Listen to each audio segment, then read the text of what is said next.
Alô, Baixada Santista, o Ação em Reação chegando pela sua Santa Cecília TV. Um prazer muito grande contar com a sua audiência nesta quinta-feira, ao vivo, falando para os 9 municípios da Baixada Santista e convidando você desde já a participar do nosso programa. 3224-7017, 3224-2944. Nesta quinta-feira, nós temos a presença do arquiteto Antônio Carlos Campos, ele que é da Pontual. Nós vamos conversar com ele a respeito de vários assuntos, principalmente neste momento que nós vivemos aí uma ampla discussão do plano diretor, do novo plano diretor na cidade de Santos. A presença também do arqueólogo Manuel Gonzalez. E, Manuel, ontem, vou fazer uma propaganda aqui, o meu querido Antônio Max Fidalgo vai permitir, mas ontem eu fiz um programa com o Adilson Júnior e o Nilson Machado, que é aqui da TV, na TV Com, no TV Com Debate, que eu estou apresentando temporariamente.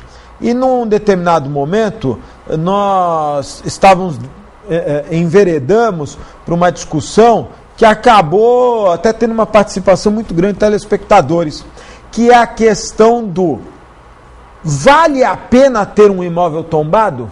E aí entrou pelo telefone o Souzão, um diretor do Sindaporte, que tem aquela casa na Conselheiro Nébias tombada, e ele disse assim: o valor que ele tem de desconto de IPTU, que na verdade o incentivo, não só no Alegra Centro, mas nas áreas de tombamento, é a isenção do IPTU. Se eu estiver errado, depois o Antônio Carlos e o Manuel, por favor, me corrijam.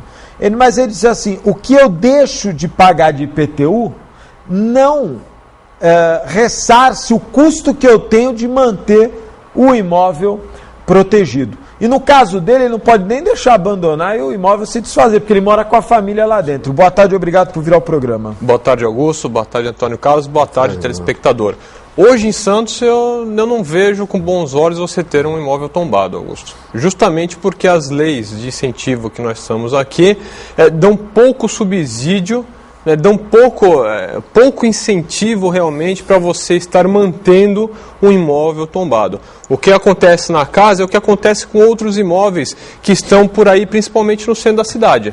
Então você fica com o imóvel parado, você tem despesa, porque você tem que manter o imóvel exatamente como é que ele é. É claro que dependendo do nível de tombamento, você pode trabalhar internamente, você pode até em alguns casos trabalhar a fachada, mas o preço, o valor agregado para você fazer esse tipo de trabalho é muito grande. É claro que às vezes uma empresa, você pode até valer a pena você ter esse imóvel tombado. Uma empresa que gera renda, que você tem como manter esse imóvel. Agora, uma pessoa particular, um particular que vive naquela residência, fica um pouco complicado de trabalhar esses valores para estar pagando a manutenção desses imóveis. Antônio Carlos, boa tarde, obrigado por vir ao programa. O que o Manuel colocou, num momento que vivemos, onde 1 metro quadrado na ilha chegou diz que vai aumentar ainda mais, mas são valores que realmente deixam qualquer santista abestalhado. A manutenção de um imóvel tombado,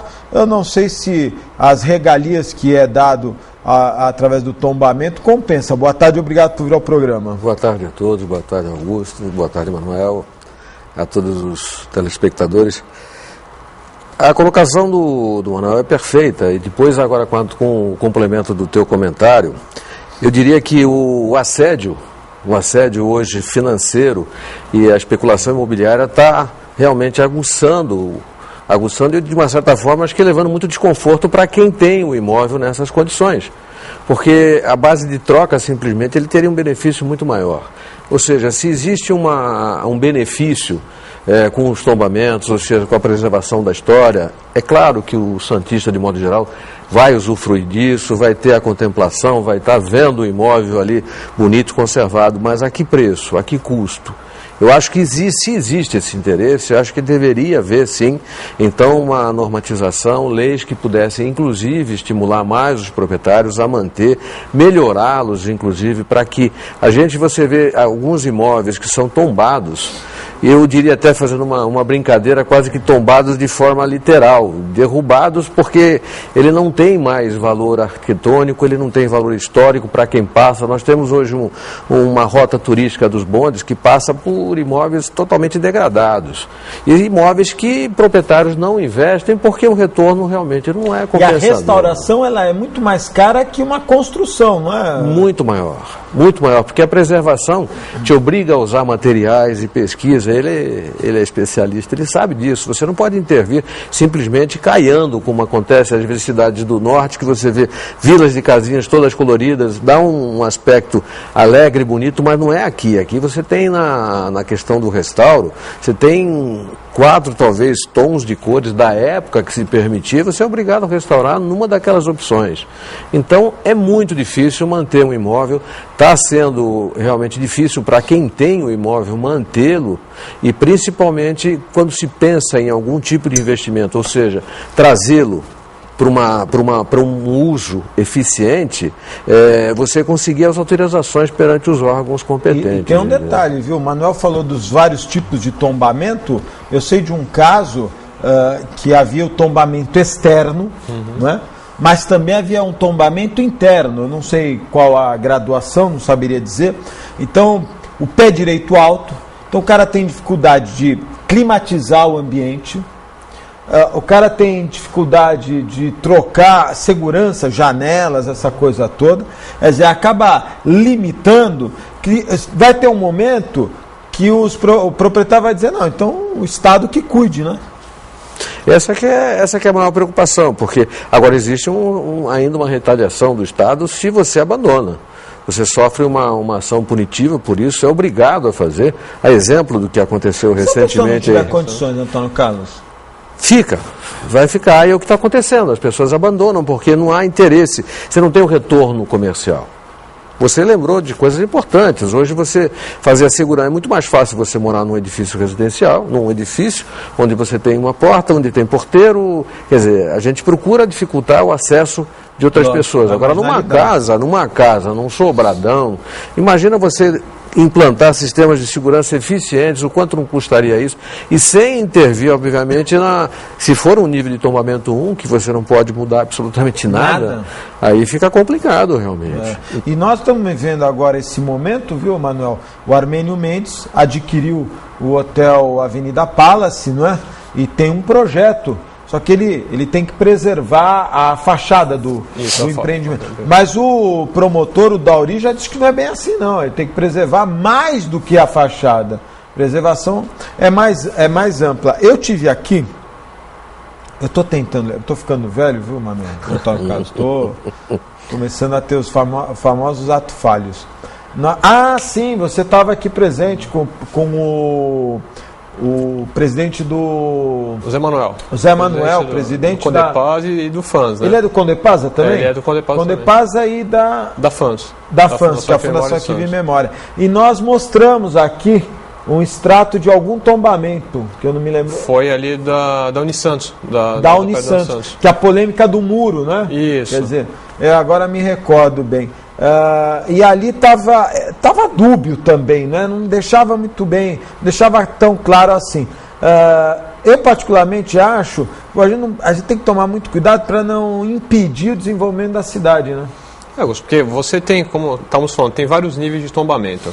Então, cada imóvel, nós temos que ver exatamente o que está tombado. Se é o muro, se é fachada, se é a questão da divisão interna. Então, a partir desse estudo, a partir desse princípio, aí sim você começa a tornar viável fazer empreendimentos até em conjunto com esses imóveis, porque a ideia do Armênio, e até eu acho que é Gafisa, que está fazendo lá na Unisan, lá no prédio da Unisantos, o que é? É integrar aquele imóvel antigo, um imóvel histórico, de importância para a história da cidade. Então ele está tentando integrar essa arquitetura clássica, antiga, com uma arquitetura moderna, com os prédios que estão vindo.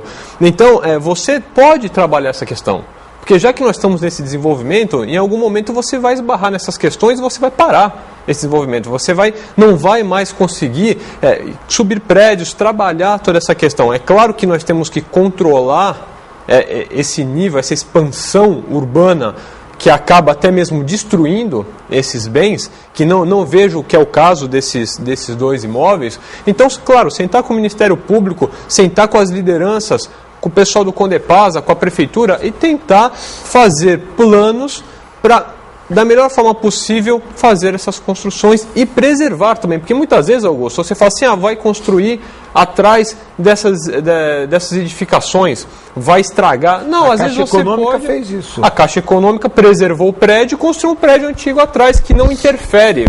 Porque você vê, você está passando pela praia, isso, um prédio novo, mas você está passando pela praia e aquele prédio que eles construíram não interfere na visibilidade do prédio que está na frente. Então, se você consegue fazer essas determinações, que até a lei diz que você não pode, por exemplo, esconder um bem tombado, você não pode remanejar isso. Então, no caso do Palace, lá da Unisantos, eu vejo que não vai acontecer, porque os imóveis vão ser construídos atrás desses bens tombados, então você está dentro da lei. Eu vou colocar uma questão que foi levantada ontem. Antônio Carlos, essa questão do tombamento, né, passa naturalmente pelo Condepasa, passa pelo plano diretor, quer dizer, não é uma coisa feita do dia para a noite, tem todo agora, segue regras do plano diretor. Nós estamos nas vésperas aí da alteração do plano diretor. A Câmara está fazendo audiências, a gente torce para que as indicações que têm sido apresentadas nas audiências feitas pela Câmara possam também se transformar no plano diretor, que não fique uma coisa para inglês ver. Fizemos audiência, mas não vamos mudar nada, né? Quer dizer, você acha que no plano diretor já deveria haver uma flexibilização quanto à questão dos tombamentos? Eu acho que sim, eu acho que ele deveria ter um anexo ou um artigo que tivesse disciplinando de uma maneira melhor a questão do tombamento, porque o processo de aprovação de um edifício, ele passa pelo setor de análise da Prefeitura, normal, que vai julgar quanto ao plano diretor, quanto a questões de edificação propriamente dita. Depois ele passa, em se tratando de um edifício tombado, ele vai para a análise do Condepasa. Então nós temos um processo que, inclusive, hoje eu acho importante a gente falar sobre isso, é a questão dos prazos. Quem tem, evidentemente, projeto com entrada na Prefeitura sabe quanto tempo que se leva. Então, eu estou dizendo, os prazos? Eu digo pessoas normais, etc. Não ações. Por exemplo, eu acho, o Manuel mencionou bem, de repente um grupo vem com uma intenção de intervenção, digamos assim, consensuosa, tranquila, sem nenhum impacto importante. Há toda uma atenção do órgão público em receber, analisar, em compartilhar desse projeto. Agora, um investidor normal, ele não tem essas mesmas aberturas. Ele vai passar por todos os trâmites, entendeu? Então, eu acho que deveria... Eu queria te fazer um parênteses. Eu tive com o gerente da CETESB, cobrei dele a morosidade da CETESB em licenciamentos. Eles estão muito devagar e ele alegou que há uma falta de pessoal. Isso é claro. Muitos se aposentaram, outros foram transferidos e a CETESB passou por uma reformulação. Então eles tiveram que mandar profissionais, olha que absurdo, né? Mandar profissionais para outras regiões e ficaram desfalcados. Quer dizer, então aquele que precisa de um laudo, uma avaliação, uma autorização